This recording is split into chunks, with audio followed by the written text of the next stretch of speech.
The Reno-Sparks Indian Colony was established in the early 1900s and formed a federally recognized government in 1934 under the Indian Reorganization Act. Located in Reno, Nevada, the RSIC consists of 1,134 members from 3 Great Basin Tribes, the Paiute, the Shoshone and the Washoe. The reservation lands consist of the original 28-acre colony located in central West Reno and another 1,920 acres in Hungry Valley, which is 19 miles north of the colony and west of Spanish Springs, nestled in scenic Eagle Canyon. The RSIC uses both traditional teachings and practices as well as contemporary business methods and governmental practices. The tribe employ more than 300 people, with around half of those being tribal members.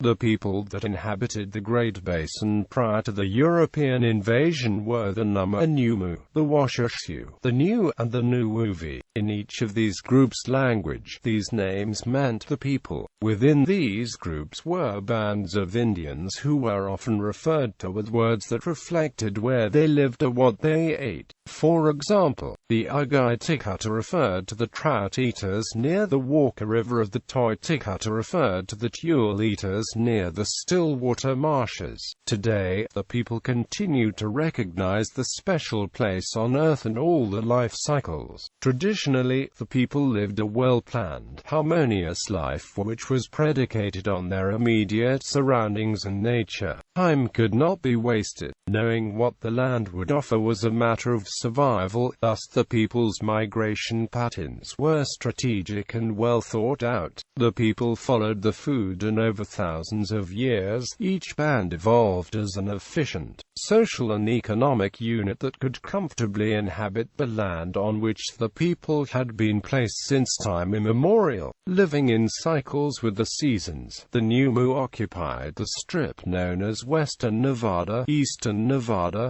Oregon, and Southern Idaho. The Washoe gathered annually at Lake Tahoe and dispersed for several hundred miles throughout the remainder of the year. The New were found in what is today called Eastern Nevada, Utah, and Southern California. The Nuwuvi inhabited the Colorado River basin where they harvested corn, squash, wheat and beans. To each group the animals of the Great Basin gave insight to creation and wise guidance on how to live. Though each group spoke a different language, Washoe, a Hoco and derivative, the other dialects of the Uto Aztec in origin, they understood and respected the lifestyles of the other immediate groups and other tribes with whom they came in contact.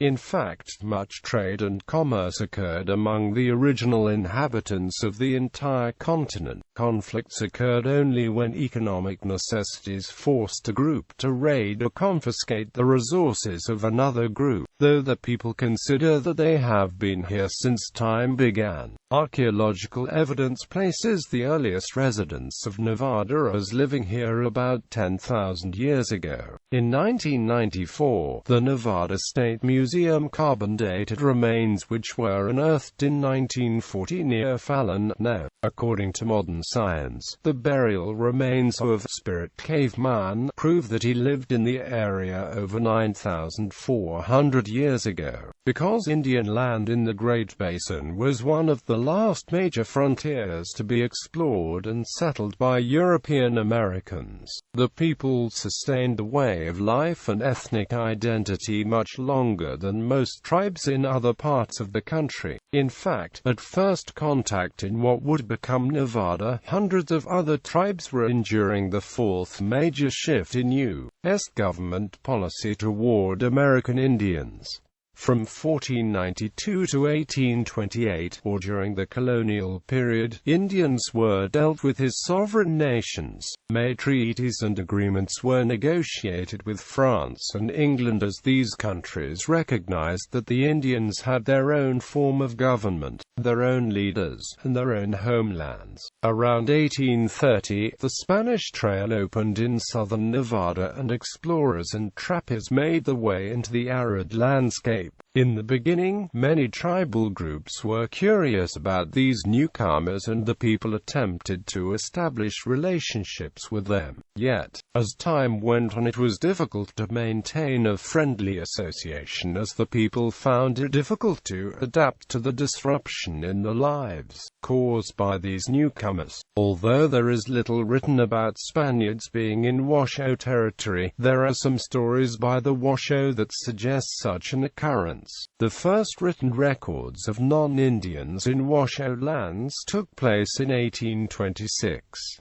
The Shoshone and northern Paiute also encountered non-Indians about this time. Unfortunately, the explorers and the settlers did not understand the lifestyle of the people. The non-Indians thought that the people wandered aimlessly from place to place, but these assumptions were completely wrong. As a matter of survival, the tribes followed seasonal, migratory patterns for hunting and gathering food and other materials needed for life in the Great Basin. While settlers saw the desert as rigid and desolated land, the people enjoyed the land's abundant resources. However, everything drastically changed in 1848 with the discovery of gold in California. Major changes were in store for the people, and these changes still impact the way the people live today. From 1778 to 1871, during the treaty period, the U.S. government developed 370 treaties in an attempt to legally negotiate with Indian tribes. During this era of nearly 100 years, these treaties often benefited those who were moving westward and not the tribes. The only treaty to impact Great Basin Indians was the treaty with the Western Shoshone. This agreement of peace and friendship was ratified in 1866. By the middle of the 1800s, so many settlers inhabited the people's land the Indians struggled to find food. Within 5 years, close to 250,000 people made their way across Nevada, hunting and fishing and infringing on the people's traditional homelands. This encroachment extremely limited and in some areas exhausted the food supply. Even the introduction of the horse to the Great Basin served as competition for food for the Indians. Cultural clash soon developed, too. There was a significant difference in perspective regarding land occupation versus land ownership. The settlers believed in land ownership, meaning that once they chose an area in which to live, they tended to stay in that one location. Meanwhile, the people utilized the land seasonally and only occupied the area for a short term. As the people struggled to adapt, the federal government shifted its policy towards Indians again. The Indian Removal Act of 1830 halted any future treaties with tribes, and it gave Congress the authority to isolate the people in order to allow economic growth throughout the United States. This was done through the creation of reservations. One of the main goals of reservations was to move the people to one central location and to provide them with a piece of land to cultivate. Ultimately, the federal government believed that separating the people from the rest of its citizens would solve land disputes. The development and activation of reservations was a campaign promise of U.S. President Andrew Jackson, and most of the land set aside was undesirable lands that the settlers did not want anyway. Some tribes and bands fought the process of removal and eventually assimilation, but in doing so, the tribes were perceived as hostile and uncivilized. It was during the reservation period that the President of the United States, Abraham Lincoln, allowed the Nevada Territory to join the Union. Nevada's population did not meet the requirements for becoming a state, but on October 31, 1864, President Lincoln proclaimed Nevada as the 36th state. Soon thereafter, the Moapa River Paiute Reservation and then the Walker River Paiute Indian Reservation were each established by executive order in 1873. Back in 1859, the Department of Interior had recommended that land be set aside for Indian use north of the Truckee River and including Pyramid Lake. though an executive order was issued in 1874 to establish the Pyramid Lake Reservation. The legal year of establishment is 1859. In 1871, the Indian Appropriations Act gave the U.S. Congress exclusive right and power to regulate trade and affairs with the Indian tribes, and the U.S. Supreme Court legally designated Indians as domestic dependent nations and wards of the federal government. This jarring shift in policy toward Indians meant more federal control over the people. From 1887 to 1934, the U.S. federal government began its allotment and assimilation plan for dealing with the Indians. These policies closely resembled the European model of land ownership, with an ultimate goal on pushing the people to become part of white society. In doing so, not only did the government take additional land from tribes, but it attempted to erase reservation boundaries and force Indians into society at large. The Dawes Act divided tribal land into individual parcels and halted communal land use, which paralleled traditional native lifestyles. The vast majority of Indians' lands taken through the Dawes Act were not just used for new settlements, but for railroads, mining and forestry industries. In addition, the allotment and assimilation period called for Indians to be educated in boarding schools operated by the government. Indian children were often taken from the families and made to attending these military-like institutions,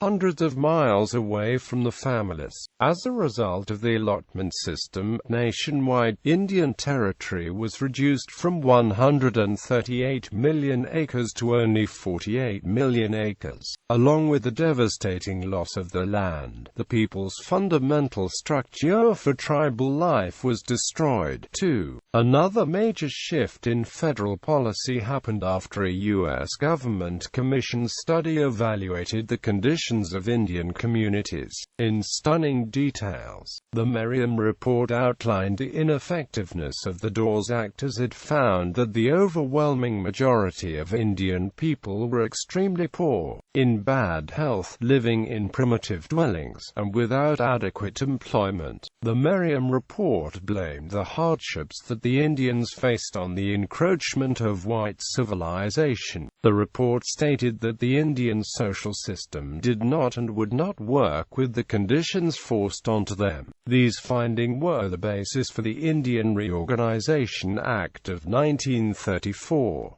The IRA permitted tribes to organize their own governments and incorporate their trust land. This is how the Reno-Sparks Indian Colony was established. At the turn of the century, many Nama and Washoe lived in the Reno-Sparks area, not only because this was the aboriginal lands for the people, but more and more Indians moved to the area to find jobs. The transition to colonies actually represented another adaptive strategy for the Indians. Often, the people not living on a reservation were considered scattered or homeless. Quote, "These Indians tried to maintain some of their old ways by building traditional homes, sometimes with modern materials, in camps in urban areas, often near the Truckee River." In 1917, the federal government purchased 20 acres for $6,000 for non-reservation Indians of Nevada and for homeless Indians. This land is the core of the present-day colony. Most of the land was not cultivatable.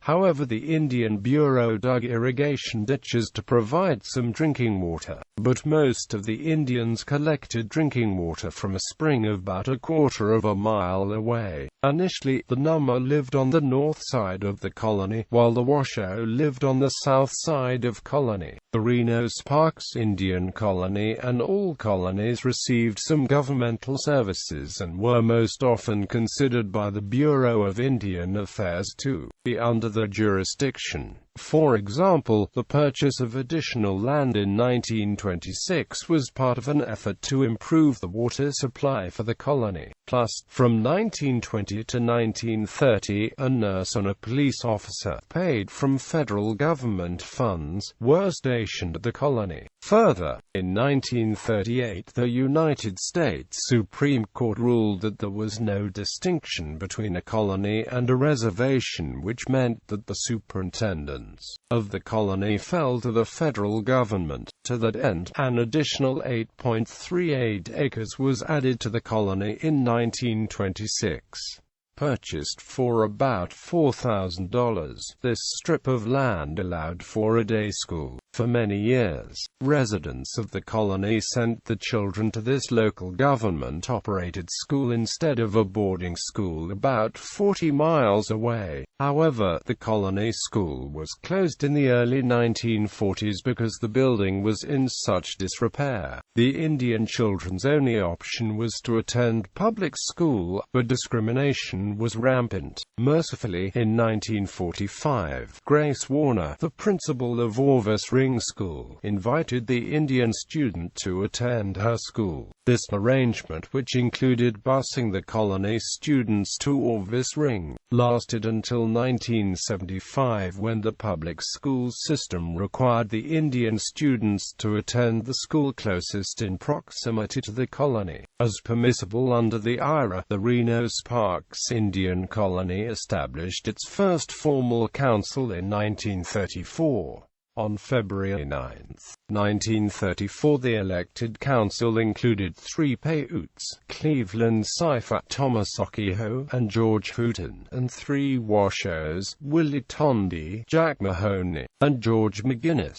Harry Sampson was selected chairman of the council. In a letter to Nevada Senator Key Pittman, the new council supported the IRA, writing that the bill would be of lasting benefit to the progress of all Indians in the United States. Additionally, the new colony leadership, with input from Acting Bureau of Indian Affairs Superintendent John H. Holst, conducted a vote in which the IRA was overwhelmingly supported by the colony residents. Furthermore, 5 men, Sampson, Sifat, Mahoney, Tondi, and George Hunt, worked on a constitution for the colony. Additional assistance crafting the constitution came from George Lavater, a northern Shoshone from the Fort Hall Reservation, who worked as a federal government field agent. The colony's constitution was adopted on December 16, 1935, and was approved by a vote of 51 to 1. In 1936,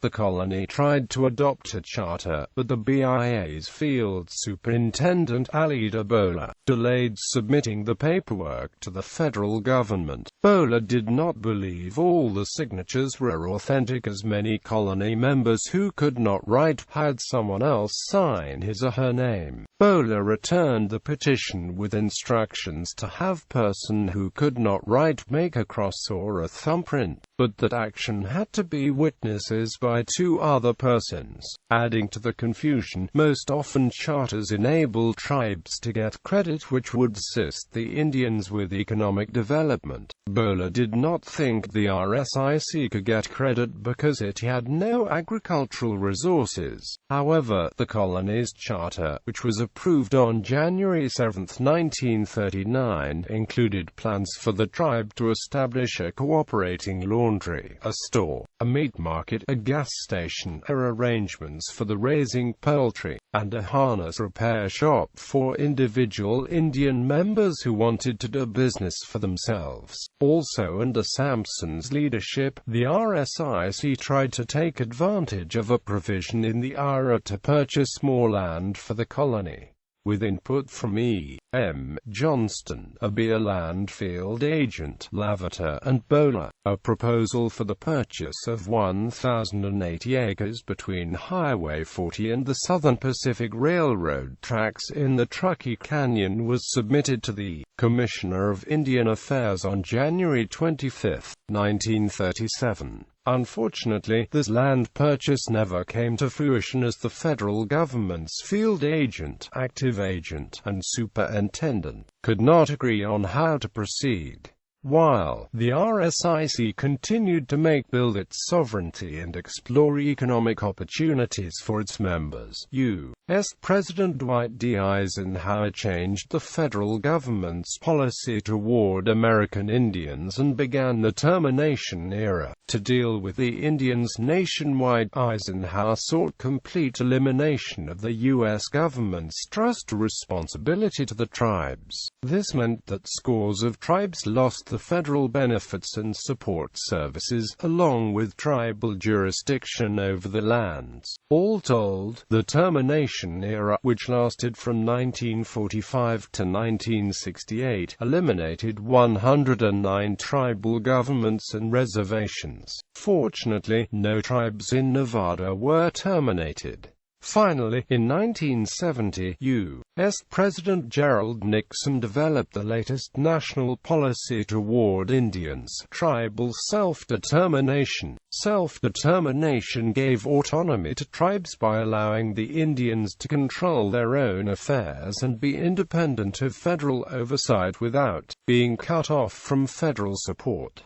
2016. Today, the RSIC has expanded its original land base to just over 2,000 acres. The colony employs over 350 employees and more than half of the people. The tribe also maintains a tribal court system, a police force and a health clinic, and it provides full government services to its membership. The tribe's other governmental departments include administration, education, public works, social services, utility district, planning, prevention coalition, enrollment, human resources, economic development, and the chairman's department. The tribal court has a judge, a clerk, an appeals clerk, a bailiff, and 3 other administrators who provide judicial services for criminal and civil proceedings pertaining to the tribe's jurisdiction and the enforcement of tribal ordinances. This court manages the Tribal Court Advocate Services, which provides advocates to members accused of violating tribal laws. Its appeal procedure is handled by the Intertribal Appellate Court of Nevada, which consists of a 3-justice panel that meets each quarter during the year. It also has a probation program to supervise juvenile offenders. The 11-person police force, which shares cross-jurisdiction with the state of Nevada, engages in community policing, business enterprises and economic development department. The Reno-Sparks Indian Colony Business Enterprises and Economic Development Department manages the business enterprises for the benefit of all colony and community members residing in the Reno and Hungry Valley communities. The business enterprises include the colony's smoke shops and other commercial enterprises. The colony funds its tribal government from revenue generated by its enterprises, including tribal taxes levied on retail transactions occurring on colony land. All 5 smoke shops assess sales excise tax on tobacco product sales at a tax rate equivalent to the state of Nevada. Recently, the colony has been diversifying from reliance on declining tobacco revenues, concentrating on other types of commercial operations to enhance return and security. However, the tribal smoke shops and other commercial properties have helped generate revenues to provide and expand governmental services to colony members, residents and neighboring communities. Commercial property management. In an effort to diversify the colony's general fund from sole reliance on tobacco revenues, the colony has leased and developed its commercial sites. Tenants include Mercedes-Benz of Reno, Acura of Reno, Infiniti of Reno, Walmart, and many other locally owned and operated businesses. Revenues from the colony's real estate projects provide funds for the colony's government, which provides essential services to its members, residents and other urban Indians. Economic development. Creating a diverse economic base in support of the growing self-sufficiency of the colony's members has been the principal focus of its economic development activities since the Tribal Council initiated its diversification efforts. For over 2 decades, the colony assembled development sites in Reno-Sparks and Washoe County. Located in urban, suburban and high-growth areas, this land has been acquired for development and redevelopment. In addition, the Economic Development Department carries out design and development services for community projects such as construction of the $20 million Reno-Sparks Tribal Health Center on Coensley Street along the Truckee River. The Tribal Health Center provides health care services to its members and Washoe County's urban Indians. Other community and regional facilities currently are in the planning stage for construction in the next several years. Through its development plans, the colony seeks to partner with private businesses and with municipal, regional and state governments. One recent example of the latter partnerships is the colony-funded installation of a new traffic signal system and roadway improvements at the cost of $509,000 on South Virginia and McCabe Streets. The colony participated in the development of the flood wall and levee along the south bank of the Truckee River, prior to the construction of Walmart on East 2nd Street in Reno. That undertaking involved the RSIC partnering with the Washoe County Flood Control Project, the Washoe County Public Works Department, the Nevada Department of State Lands, and Walmart. At the colony's expense, the RSIC completed a $1.3 million environmental cleanup of the site with the assistance of a brownfields loan, administered by the Nevada Division of Environmental Protection. Revenue sharing. The colony proposed legislation that will result in the colony sharing revenue from its Walmart project. The proposal, which was passed unanimously by the Nevada legislature, will result in the colony funding the design and construction of a new Northern Nevada Transitional Housing Center for the Nevada Department of Corrections. The colony will also make annual payments to the Washoe County School District in the future. The redevelopment of Reno's East 2nd Street neighborhood, where half of the colony's residents live, near Route 395, is another goal of economic development.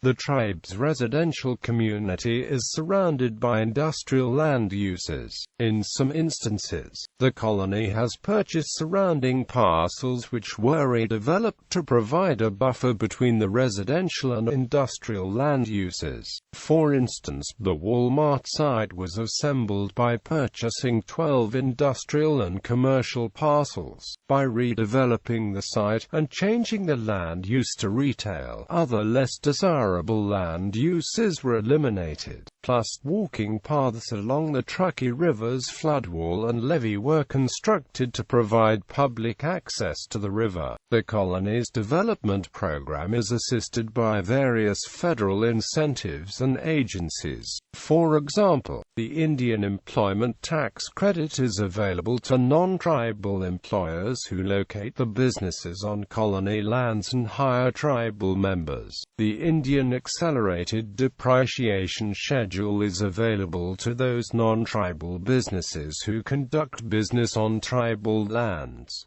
sites and tenants. Each of the colony's development sites consist of federal land held in trust for tribal benefit. These properties are available on a ground lease basis. The colony manages 4 business development sites, is landlord to 20 commercial tenants and operates 5 smoke shops.